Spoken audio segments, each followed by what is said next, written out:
All right, we are reading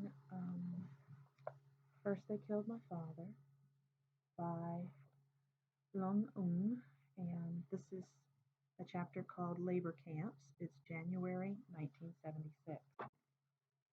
By our third month in Rolip, things began to worsen. The villagers work longer hours with decreased food rations. The soldiers roam our village daily looking for young, able bodied men to recruit into their army. If recruited, you must join. If you refuse, you are marked a traitor and could be killed. For this reason, my parents forced Choi to marry Lane, a young girl from a nearby village. Choi, who is only 16, does not want to, but Pa says he must to stay out of the Khmer Rouge army. The Khmer Rouge are less likely to recruit him if they know he has a wife who will give sons to the Ankar. Lane also does not want to marry my brother, but her parents force her to as well. They fear that left alone she might be raped by soldiers and end up like Davi, another young woman in our village. Davi is the teenage daughter of one of our neighbors. She is about 16 years old and very pretty. Despite the war and the famine, Davi's body continues to grow into that of a young woman. Like all of us, her hair is cut short, but unlike us, her hair is thick and curly and frames her small oval face nicely. People often comment on her smooth brown skin, full lips, and particularly her large round brown eyes with their long lashes. Davi's parents never let her go anywhere by herself. Her mother follows her when she goes to collect firewood and guards her when she needs to relieve herself. Her parents are skittish about her, grabbing her arms and pulling her away anytime someone tries to talk to her. Davi is rarely seen without a scarf covering her head or mud on her face to hide her beauty. Yet no matter what they do, her parents cannot protect her from the gaze of the soldiers who patrol the village. One evening, three soldiers went to the family's hut and told her parents they needed Davi and another friend to go with them. They said they needed the girls to help them pick corn for a special event. Davi's mother cried and wrapped her arms around her daughter. Take me, she begged the soldiers. Davi is a lazy girl. I can work faster and pick more corn in less time than she can. No, we need her, they retorted sharply. Davi cried harder at their words and clung desperately to her mother. Take me, her father pleaded on his knees. I can work faster than either of them. No, don't argue with us. We need her and she must perform her duty for the Ankar. She will return in the morning. Then the soldiers grabbed Davi by her arms and pulled her from her mother's shaking hug. Davi sobbed loudly, begging them to let her stay with her mother, but the soldiers dragged her on. Her mother fell to her knees, palms together, and pleaded with them not to take her only daughter. The father, still on his knees, lowered his head to the ground, banged his forehead on the dirt, and also pleaded with the soldiers.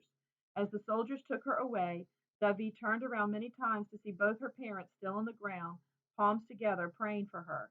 She looked back until she could see them no more. The sounds of Davi's parents' anguished cries echoed into the night. Why were they doing this to her? In our hut, the faces of my family were somber and hopeless. Choi and Pa sat on either side of Kiev, who was contorted and white with fear, wondering what they would do if the soldiers took her. Kiev, who is 14, the same age as Davi, sat holding her knees to her chest, her eyes misted over, her shoulders heaving visibly. Hearing her sobs, Ma left Geek with Chow, crawled over to Kiev, and wrapped her arms around her. Without a word, the rest of us moved to our sleeping spots and tried to go to sleep. Shivering, I crawled over to Chow and grabbed her wet hand and lay on my back staring at the ceiling. In the black night, we tried to sleep but were kept awake by Davi's mother, who wailed like a she wolf who had lost her cub. True to their word, the soldiers returned Davi to her parents the next morning, but the Davi they returned was not the same one they took away. Davi stood before her parents in front of their hut, hair disheveled, face swollen, shoulders slumped, arms hanging like dead weights. She could not meet the gaze of her parents. Without a word, she walked past them and into the hut. They stepped aside to let her enter and followed her in. Their hut was quiet from then on. A few days after her abduction, the bruises on her face turned deep purple before they gradually disappeared. The scabs on her arms dried up and became little scars, barely visible. But to Davi, they would always be there.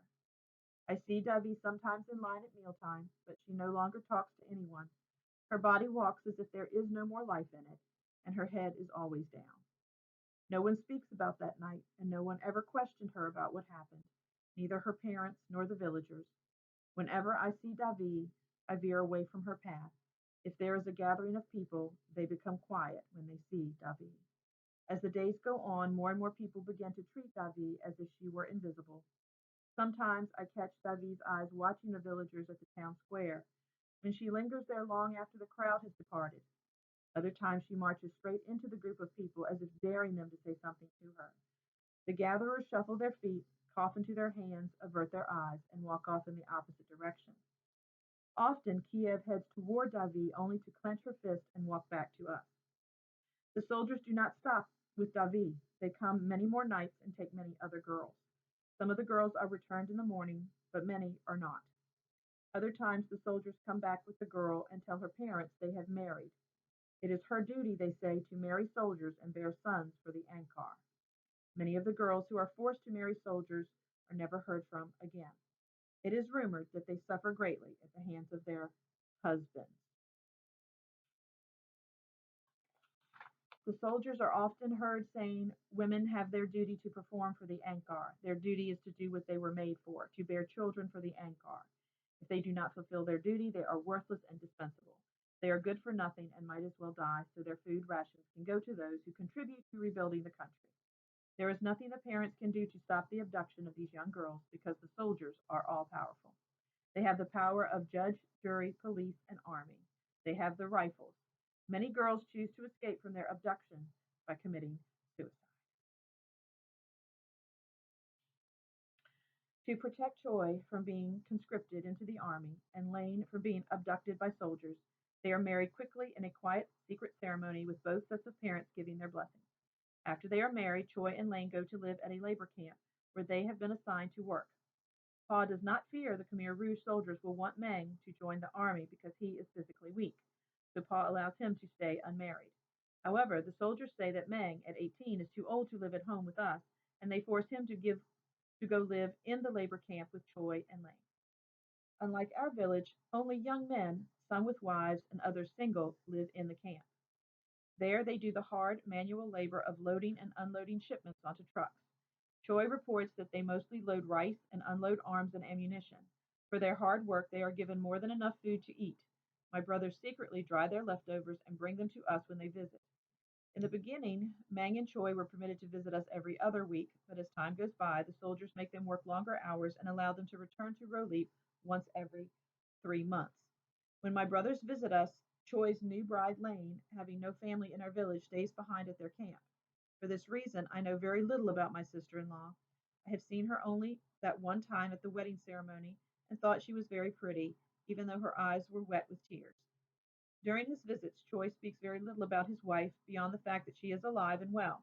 It is clear even to me that it is a marriage of convenience and not of love. There are times when I stare at my brother from across the room and search for and search for the martial artist who jumped in the air and made me laugh. But the martial artist is gone now. In Phnom Penh, Choi never just walked from one place to another. He sauntered and glided, stopping many times along the way to greet friends and pretty young women. Wherever he went, a crowd of people always surrounded him. In our small grass hut at Roli, Choi sits next to Pa and talks incessantly. He sits with his back straight to the wall as if afraid to lean on it. With his legs crossed and his palms flat on the floor, he is ready to leap up instantly. He is still strong, but the energy and confidence that attracted girls to him are gone. At 16, he is already old and hard and alone. Even with us, he wears a mask of courage that stretches tight over his inflexible face. Whereas Choi always put on a brave front, Meng's face hides nothing from us. When he speaks, Meng's voice softens and trembles as he tries to reassure Ma and Pa that everything is okay at the camp. Unlike Choi, whose body is made more muscular from hard work, Meng's is thin and lanky. Sitting in our hut, he slouches into the bamboo walls, and his breath sounds labored and exhausted with each word. When he looks at us, his eyes linger on our faces as if absorbing every single detail, so he will not forget. Under his gaze, I shift my position uncomfortably and move away from his sight, troubled to receive such love from my brother when all around me there is only hate. A few months after Choi and Meng left, rumors that the Yuns, or Vietnamese, have tried to invade Cambodia caused the Khmer Rouge to take many teenage boys and girls from their homes. One day, three soldiers come to the village and tell the new people gathered at the town square that the Ankar needs every teenage male and female to leave tomorrow for Kongchalat, a teen work camp. Upon hearing the news, Kiev's eyes well up with tears and she runs to Ma. Everyone has to honor and sacrifice for Ankar, the soldiers yell. Anyone who refuses Ankar's request is an enemy and will be destroyed. Anyone who questions the Ankar will be sent to a re education camp. Kiev and Ma turn to each other and embrace. Pa silently turns his head and takes Geek from Chow's arms. In the morning, Ma packs Kiev's black pajama pants and shirt and a scarf. Kiev sits next to Ma with their hands touching. Quietly, we walk out of the hut and over to the town square, where other teenagers and their families have already gathered. The other teenagers all have tears in their eyes, as do their distraught parents. Kiev and Ma embrace and hold on to each other so tightly that the knuckles of their fingers turn white. In a matter of minutes, the soldiers come and lead the children away while we watch in quiet despair. My heart feels as if an animal has clawed it out. I try to muster a smile so I can send my sister on her way with a final picture of hope. She is Pa's first daughter, and at 14 she must survive on her own. Don't worry, Pa, it will be all right. I will survive, she says and walks away, waving. In her black shirt that hangs below her bottom and pants that are frayed at the hem, she looks smaller than the rest of the group. I remembered then back in Phnom Penh when she was the most beautiful girl on our block. Ma said that she could have her pick of anyone to marry. Each month, Kiev would travel with Ma to a beauty salon to have her hair styled and her nails painted. I used to watch Kiev fuss over her school uniform, pressing and repressing her blue pleated skirt and white shirt so they looked so crisp and new as possible. Now the joy of beauty is gone from her life. With the red and white check scarf covering her thinning, oily black hair that peeks out beneath it, she looks more like 10 years old than 14. Kiev follows the soldiers with 20 other boys and girls and never turns to look at us. Chow and I stand together with tears in our eyes and watch Kiev's figure until she's no longer in sight. I wonder if I will ever see her again. At the other side of the town square, some base children scurry back home. Though there are no gates, an invisible line divides the village in two halves. The new people know better than to cross the line. Occasionally, the base men walk through our side of the village, spying on the new people and inspecting their work. A few base children who have not yet gone home, and they're now watching us with frowning faces. Rarely do I ever get to see them or recognize them as individuals. I don't even know how many base children there are in the village. In their new looking black pajama pants and shirts, their arms and legs fill out their clothes and their faces are round and fleshy. I narrow my eyes with envy and hatred. It is good for the family to be separated, Pa says quietly and goes off to work. Ma says nothing and continues to look in the direction Kiev has disappeared. Why did she have to go? Why didn't Pa beg the chief to let her stay? I ask him when my parents cannot hear me. Pa is afraid the soldiers might learn who he really is. The Khmer Rouge soldiers will hurt the whole family if they find out Pa worked in Lon Nol's government. If we are separated when they discover who Pa is, they cannot get to all of us. I never understand how Pa knows things. He just always does, and he keeps us informed so we will not be careless with our information. Pa, will they kill us? I asked him later on that night. I heard the other new people whispering at the town square that the Khmer Rouge soldiers are not only killing people who work for the Lon Nol government, but anyone who is educated. We have education. Will they kill us too? My heart races as I ask him. Pa nods grimly. That is why he has told us to act stupid and never discuss our lives in the city. Pa believes the war will last for a long time, and this makes the very act of living sad for him. Every day he hears tales of other families who cannot see the end to their terror and thus commit suicide. We live knowing we are in danger of being discovered at any moment. My stomach churns with nausea at the thought of death, but I do not know how to go on living with such sadness. I remember pitifully the anger I felt toward Mom when she spanked me for breaking her fine china plates, or screamed at me for jumping on the furniture, for fighting with Chow, or trying to sneak candies from the cabinet. Then, as a 5-year old used to getting my own way, I stormed through the apartment during my tantrums, lying in my room in a tearful sulk. I often wished I were dead. I wanted to make her suffer for what she did to me. I wanted her to feel hurt and guilty, to know that she drove me to kill myself. Then from the heavens I would look down and gloat over her misery. That would be my revenge. Above the clouds, I'd look down at her puffy, sorry face, and only when I believed she had suffered enough would I return to forgive her. Now I realize that when you die, you don't get to come back to life whenever you want to. Death is permanent. To fight death, the new people work hard planting rice and vegetables, yet it seems that the more crops we plant, the less food rations we receive. The harder we work, the thinner and hungrier we become. Still, we plant and harvest while the trucks come and go with our crops in order to continue the war.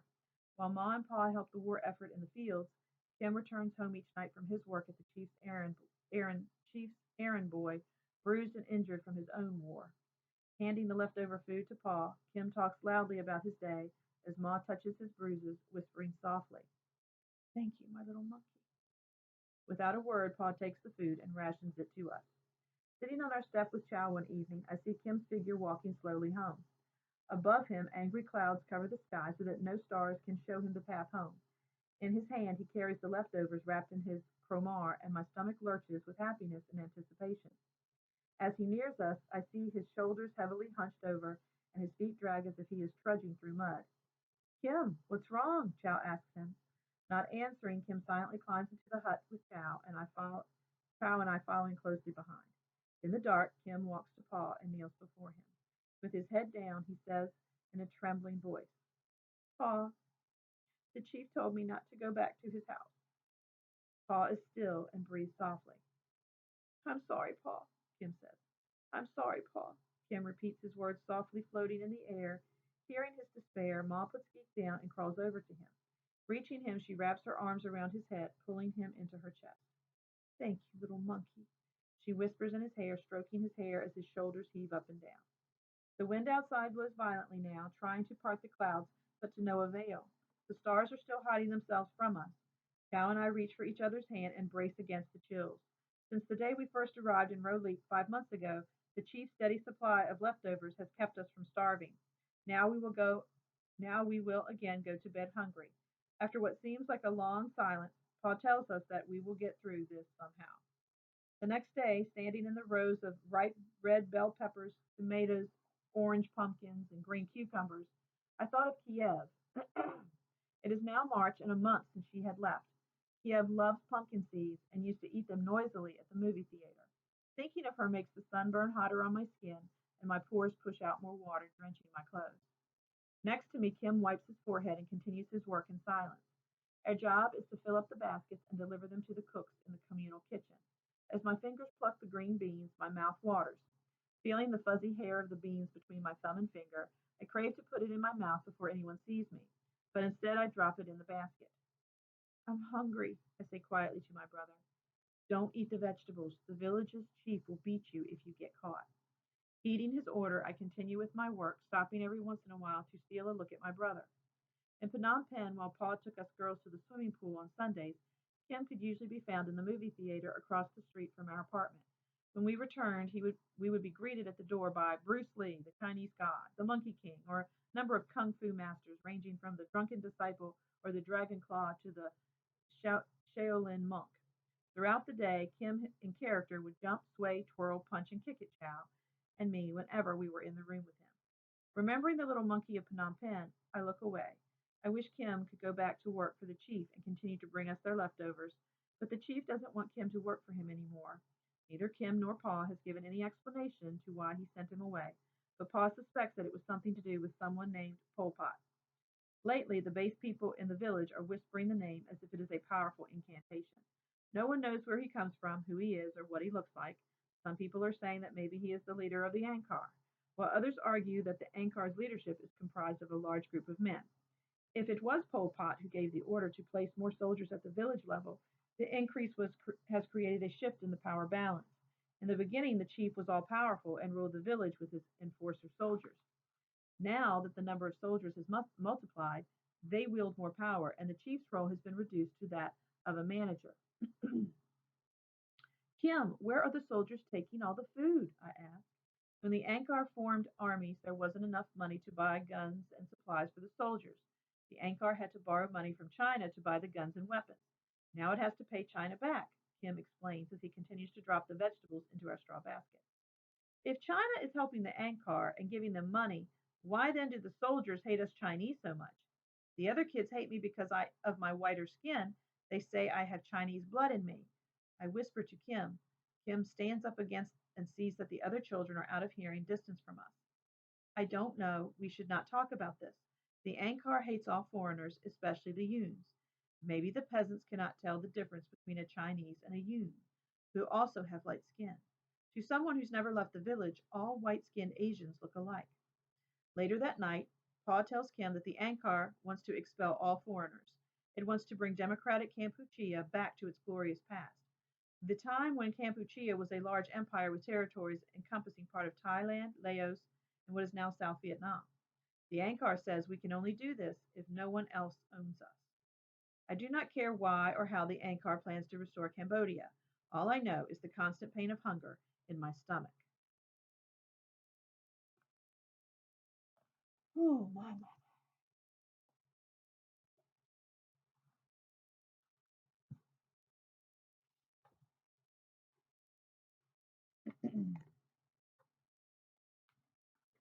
All right, well, that's going to be all until this afternoon.